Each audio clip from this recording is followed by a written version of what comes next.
తన సేవలను రాష్ట్ర సర్కార్ పూర్తి స్థాయిలో వినియోగించుకుంటుందన్నారు వి హనుమంతరావు. బీసీ సంక్షేమం, అభివృద్ది విభాగాలకు ప్రభుత్వ సలహాదారుగా వి హనుమంతరావును నియమిస్తూ సర్కార్ అధికారిక ఉత్తర్వులు జారీ చేసింది. ఈ సందర్భంగా బీఆర్ఎస్ తీరుపై సీరియస్ అయ్యారు విహెచ్. ముందు కవిత గురించి మాట్లాడి ఆ తర్వాత సర్కార్పై విమర్శలు చేయాలని కేటీఆర్ కు కౌంటర్ ఇచ్చారు.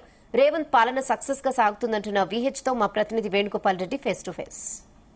ప్రభుత్వం వి హనుమంతరావుని బీసీ సలహాదారునిగా నియమించింది. మనతో పాటు వి హనుమంతరావు గారు ఉన్నారు. సార్, ప్రధానంగా మీకు సలహాదారునిగా చాలా రోజుల నుండి మీరు రాజ్యసభ వెళ్లాలనుకున్నారు. సలహాదారునిగా రాష్ట్ర ప్రభుత్వం నియమించింది. మీరు ఏ విధంగా రానున్న రోజుల్లో బీసీల కోసం ఏం చేయబోతున్నారు? చూడండి, రాష్ట్ర ప్రభుత్వం ఒక ఆలోచనతో గతంలో నేను 10-12 ఏళ్ల నుంచి కూడా మా కాంగ్రెస్ గవర్నమెంట్ లేనప్పుడు బీఆర్ఎస్ గవర్నమెంట్ లో ఎన్నో తప్పులు జరిగితే దాన్ని ఎండగట్టినాం. రైతులకు సంఖ్యలు వేస్తపోయినాం. సిరిసిల్లలో ఎస్సీలకు అట్రాసిటీ చేస్తపోయినాం. ఇంటర్మీడియట్ పిల్లలకు అన్యాయం జరుగుతపోయినాం. హాజీపూర్ లో అమ్మాయిల మీద రేపు జరుగుతూ అక్కడ పోయి వారికి న్యాయం గురించి ఫైట్ చేశాం. అదేవిధంగా ఇవాళ మా ముఖ్యమంత్రి గారు ఆలోచన చేసిన హనుమంతన్న అంటే బడుగు బలహీన గురించి ఆలోచన చేస్తాడు కాబట్టి నాకు ఏది అడ్వైజర్ గా పెట్టారు. తప్పనిసరిగా న్యాయం చేస్తాం. అదే ఆలోచన మా రాహుల్ గాంధీ ఉన్నది. ఎవడన్నా అన్నాడా ఇంతవరకు? 3 సార్లు ఈ దేశానికి ప్రధానమంత్రి అయిందా లేదా?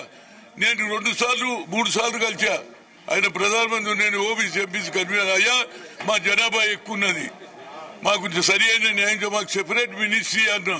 అదేవిధంగా కులంగా జరుగు కన్యాకుమారి నుంచి కశ్మీర్ నడిచిన తర్వాత we come to the power, will conduct caste wise. నేను ఎస్సీ ఎస్టీలకే అనుకున్నా, వారికంటే ఎక్కువ ఓబీసీలకు అన్నాడు.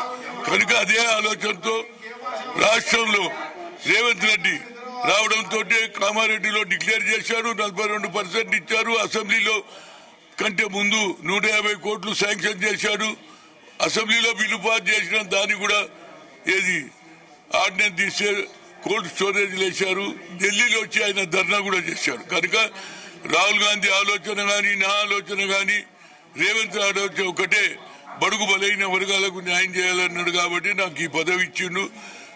నాకు రాజ్యసభ రావాలని ఉండే, కానీ అది ఇంకా ముందు ఉంది. కాబట్టి గతంలో కూడా నాకు ఖమ్మంలో 2 సార్లు అన్యాయం జరిగింది. అయినా నేను పార్టీ ఇడుగా, నేను సచ్చితే ఇదే పార్టీ, బతుకుతే ఇదే పార్టీ. కనుక ఆయనకు ఒక మంచి ఆలోచనతో ఇచ్చాడు. రాహుల్ గాంధీ మీటింగ్ తెలంగాణలో పెట్టడానికి మొట్టమొదటి వ్యక్తివి నువ్వు. యావత్ భారతదేశంలో ఎవరు చేయలే. కులంగా నువ్వు చేసినావు.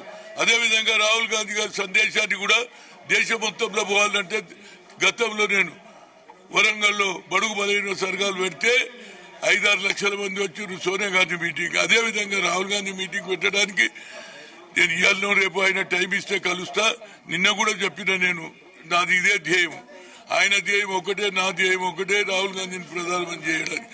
దానికి మొట్టమొదటిగా మన రాష్ట్రంలో ఆయన సభ పెట్టి ఇతర రాష్ట్రాలలో పోతే దానికి న్యాయం జరుగుతుంది అనేది నా ఉద్దేశం. ముఖ్యంగా బీసీ కులగణన రాష్ట్ర ప్రభుత్వం చేపట్టింది. అయితే కొన్ని కులాల వారు మమ్మల్ని తక్కువ చూపించారంటారు. దీనిపై మీరేమంటారు? దాని మీద నేను తప్పనిసరిగా, ఎందుకంటే నిరంజన్ దీనికి చైర్మన్ ఉన్నాడు, కమిషన్ చైర్మన్ ఉన్నాడు. ఆయన దాని మీద లెక్కలు తీయమను, అది తక్కువ ఎందుకు చేసిండ్రు, తక్కువ అయిందా లేదా అనేది ప్రాపర్ రిప్లై ఆయన ఇస్తాడు. ఆయనతో నేను తెలుసుకుంటానని నా ఉద్దేశం. ముఖ్యంగా కేంద్ర ప్రభుత్వం ఏదైతే జనాభా గణన చేపడుతుంది, దానిపై మీరేమంటారు? దాని మీద తప్పుడు చూడండి. అందరి ఇండ్ల లెక్క అంటుండు.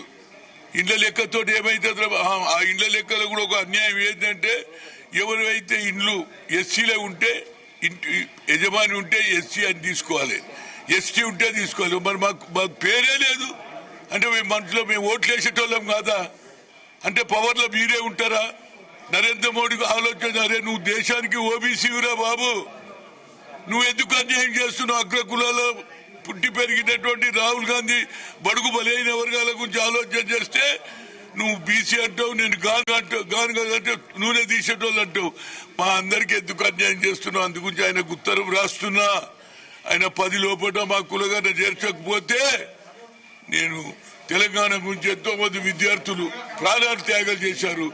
మా బీసీకి అన్యాయం జరుగుతుంది కాబట్టి నేను ఆమరణ నిరాహార దీక్ష కూర్చుంటా అని మీ ద్వారా చెప్తున్నా. మీరు పిసిసి ప్రెసిడెంట్ గా కూడా చేశారు, ఎంతో మంది ముఖ్యమంత్రులను చూశారు. ఎలా ఉంది రాష్ట్ర ప్రభుత్వ పరిపాలన? రాష్ట్ర ప్రభుత్వం పరిపాలన అంటే అపోజిషన్ ఎప్పుడు కూడా క్లెయిమ్ చేస్తా ఆయన కొత్త ఆలోచనలు ఉన్నది ప్రజలకు హెల్ప్ చేయాలన్న ఉద్దేశంతో కొత్త సిటీ అంటున్నాడు, కొత్త ఉద్యోగాలు అంటున్నాడు, అన్ని జరుగుతూనే ఉన్నాయి. కానీ వాళ్ళు ఎంతసేపటికి తోగుతా ఉన్నారు. నిన్నటి దాకా కాళేశ్వరం అన్నారు, ఇప్పుడు కాళేశ్వరం బాగు చేస్తుంటే మీరు చేయలేదు, మేము చేయొద్దారా భయ్? ప్రజలకు నీళ్లు రావాలనా లేదా? కనుక ఆయన ఆలోచనకు వీళ్ళు వ్యతిరేకంగా మీరు ఏం తప్పు చేసిరో తెలుసుకుంటున్నారు. ఆయన ఎంతసేపటికి మమ్మల్ని తిట్టడం ఎందుకు భయ్? మీరు ఎందుకు ఓడిపోయి, మీ చెల్లి ఎందుకు బయటకు పోయింది, మీలో ఎందుకు మార్పు వచ్చింది, దాని మీద అవగాహన లేదు. ఎంతసేపటికి కేసీఆర్ రేవంత్ రెడ్డిని తిట్టడం, లేకుంటే బట్టి విక్రమార్క, ఇది కాదు. మొదలు మేధోమథనం పెట్టుకో. ఇవాళ నేను ఎప్పుడో అన్నా టీఆర్ఎస్ అంటే ఉద్యమ పార్టీ, త్యాగం చేసిన పార్టీ పేరు మార్చి బీఆర్ఎస్ పెట్టుకున్నారనే 40% డౌట్. ఆ తర్వాత అబ్కి బార్ కిసాన్ కి సర్కార్ అని మహారాష్ట్రలో కోట్ల రూపాయలు పెట్టిండ్రు. ఏది పంజాబ్ లో పోయి, అదేవిధంగా వేరే రాష్ట్రాలలో బీహార్ లో పోయి చనిపోయిన రైతులకు ఇచ్చినావురా భయ్? ఇవన్నీ తప్పులు. కనుక ఆ తప్పులు సరిదిద్దుకుంటే ప్రజలలో పోతే ఏదైనా ఆలోచనలో మార్పు వస్తుంది. కానీ మమ్మల్ని తిడితే ఏమవుతుందా భయ్? అరే ఫ్రస్ట్రేషన్ లో తిడుతుండ్రు అంటారు. కనుక ఆలోచన ఇక్కడ తప్పు జరిగింది. కేసీఆర్ ఎందుకు తన కొడుకు అప్పచెప్పిండు? ఇవన్నీ మీ కుటుంబ సభ్యులు పెట్టి మమ్మల్ని రోజు తిట్టడం ఏంది? దానికి మీరు మైక్ పెడతారు, ఏమనుకుంటారా కేటీఆర్ తిట్టిండు నువ్వేం చెప్పిను అని. ఏం చెప్పాలరా భయ్? ప్రజలు పరిచయాలు ఏదైనా ఉంటే, సబ్జెక్ట్ ఏదైనా జరగకుంటే దాని గురించి అడుగుని, అంతేగాని ఎంతసేపు తిట్టడం ఇది ఒక అలవాటు అయింది అనేది నా ఉద్దేశం. Thank you. ఆ బీసీలకు న్యాయం చేసేంత వరకు కూడా నేను పోరాటం చేస్తాను. ఏదైతే దేశంలో ఏదైతే జనాభా గణన జరుగుతుందో ఖచ్చితంగా అందులో కూడా బీసీల కులగణన జరగాలి, లేకుంటే నేను ఆమరణ నిదర్శనం కూడా వెనకాడనని చెప్పి వి హనుమంతరావు